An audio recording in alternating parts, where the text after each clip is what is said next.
Hi girls, today's part is easy and small. We will continue with the critical angle. So yesterday we defined the critical angle as the angle of incidence at which the refracted rays makes an angle of 90 degrees with the normal.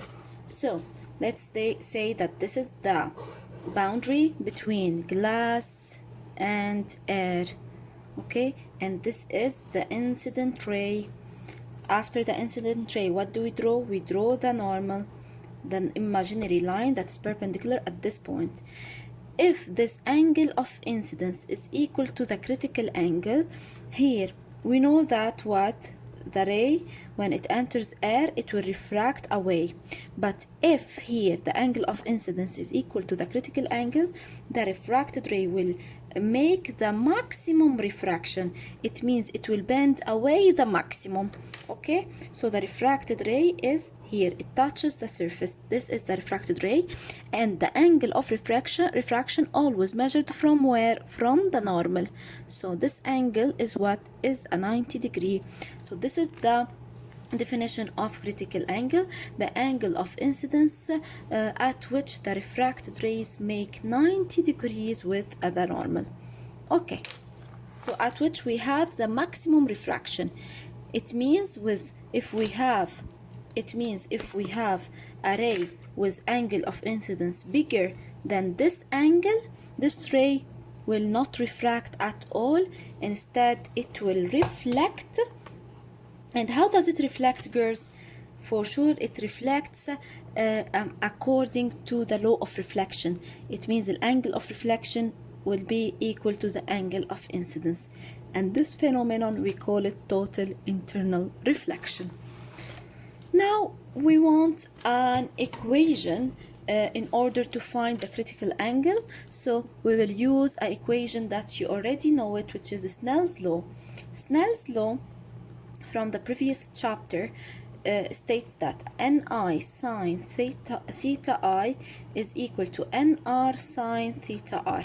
Okay, my objective is to get the angle, critical angle. It means theta C. Instead of theta I will use the symbol theta C. Okay, so for theta I, angle of incidence, equal to theta C, we know that the angle of refraction should be what? 90 degrees. Okay, so I will not make anything new. I will just replace sine theta I by theta C, because my objective here is to get the critical angle.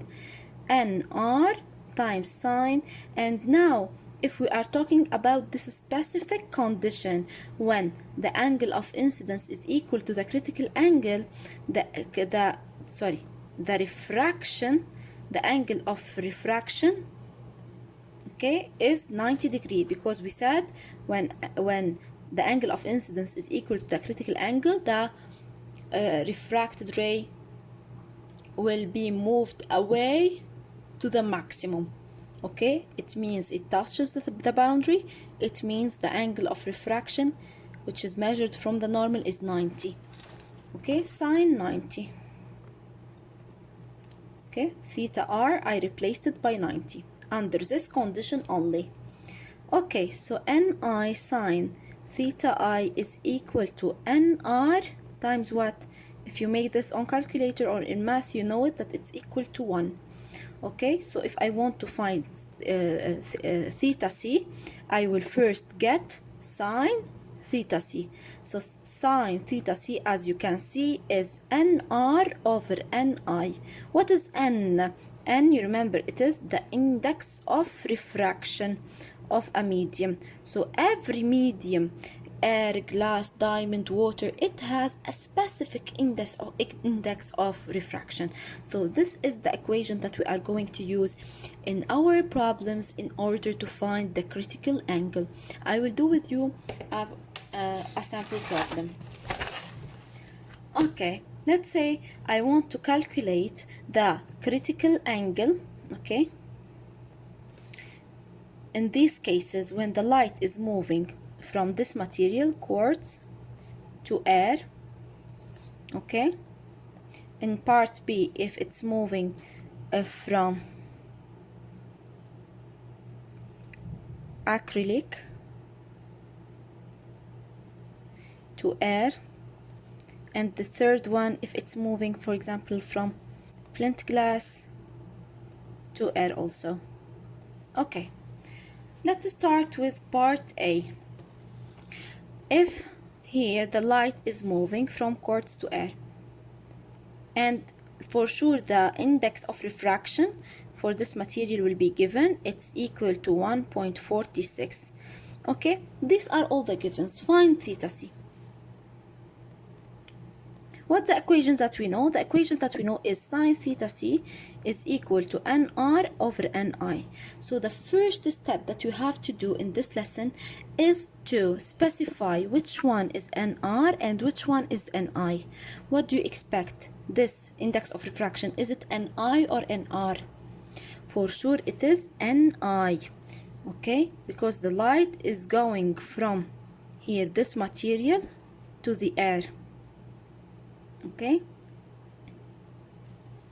girls, we don't talk actually about theta or critical angle when we in case the light is moving from air to other material. Why? Because in this case we don't have anything called critical angle, we don't have anything called internal reflection, total internal reflection. I explained this part yesterday.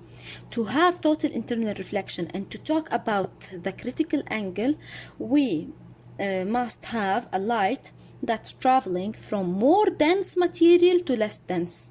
Okay, so if you have quartz and air, so you have to know that the light is moving, if they are asking about critical angle, that the light is moving from this material to the air, from more to less dense material. Okay, and the index of refraction of the air, we know it, so it will not be given in any problem. You have it as 1, you know it as 1. Okay, you remember why it's 1? Because index of refraction is equal to the speed of light in vacuum divided by the speed of light in the medium. If we are talking about air, so the speed of light in vacuum is 3 times 10 to the power of 8, and the speed of light in air is approximately also 3 times 10 to the power of 8. So that's why it's 1. Okay, we have to memorize this number. Okay, so sine theta C is equal to 1 divided by 146.46. I need the critical angle, so we just do inverse, sine inverse on calculator, and we will get it equal to 43.2 degree. Okay, this about part A. Now, part B. Part B, the light is moving from acrylic to the air. The index of refraction of acrylic will also be given 1.51. So here, girls, you have to specify this is NI and this is NR. This is the most important step here. So sine theta C, then nothing, it's very easy, NR over NI, so 1 over 1.51, and theta C for sure it will be sine inverse of this number 1 over 1.51, and theta C, the critical angle here, it will be 41.5 degree. What does this mean, girls? Here it means that when the light is traveling from acrylic to the air, okay, with an angle of incidence equal to this amount 41.5, we will have maximum refraction. The refracted ray will touch the boundary. But if the light traveling from acrylic to the air moves with an angle of incidence greater than this one, total internal reflection will occur. So for example, I can give you in the exam a problem and ask you to get critical angle, then I can give you the angle of incidence, okay, at which the light is hitting the surface, and I can ask you if the light, this ray, will undergo total internal reflection or no. So you compare the angle of incidence with the critical angle that you got, and you see if it's bigger than this, the critical angle, then total internal reflection will occur. If it's smaller, no, total internal reflection will not occur, because we have refraction and reflection. The last part, part C, Okay, for part C, I have from flint glass to the air, and the index of refraction here is given as 1.66. So for sure you have to specify this is an I and this is an R, and then find sine theta C is equal to an R over an I, so it's equal to 1 over 1.66. Theta C is equal to sine inverse 1.66. The answer will be 37 degrees. Okay, this is everything about this equation. Okay, you will use it to solve practice for tomorrow, the practice page 504.